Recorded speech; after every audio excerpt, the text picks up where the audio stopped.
By late 1976, Foreigner had been signed by Atlantic Records after months of rejection. They would waste no time in laying down tracks for their self-titled debut album. Mick Jones had been a veteran of the studio from the songwriting side, from the producing side, from the star side, playing on stage. This guy had his numbers down. I just sort of blurted and said, "Can you come down to New York, like, tomorrow?"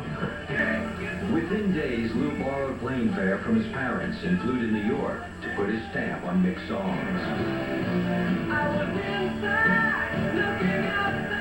There was real life in those tracks. Already they sounded good. I really got into singing right away.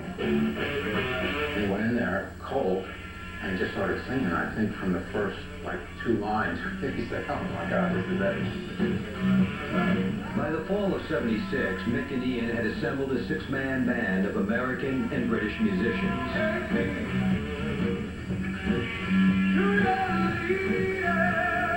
They called themselves Trigger, only to be quickly shot down when they discovered another group already had the same name. So I think Mick came up with, the band is half British and half American, so there'll always be foreigners somewhere.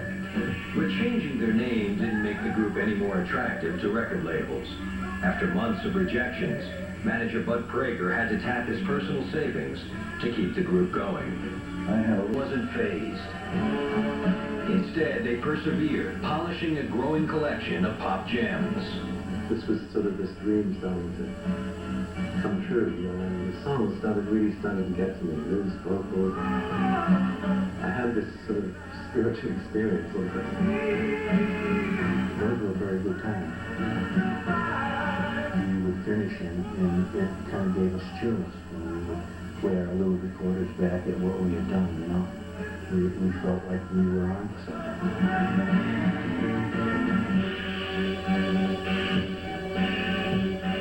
After hearing the tracks, Atlantic Records rep John Kalotner convinced the label to sign the band.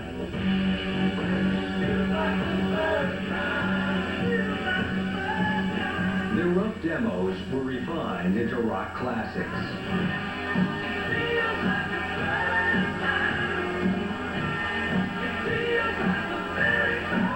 1977, the band released a Mick Penn song that got everyone listening.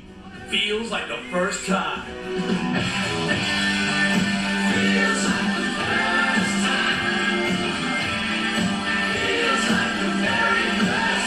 I had people calling me up saying, I was listening to WNEW in New York and they put this song on. I had to pull the car over. It was that great.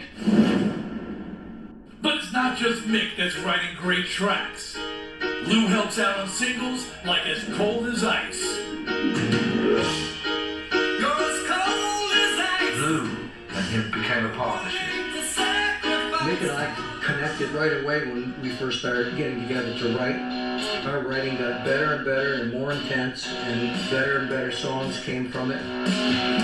By May 1977, Foreigner had already scored its first gold record. It was just a straight-ahead rock album with very good songs.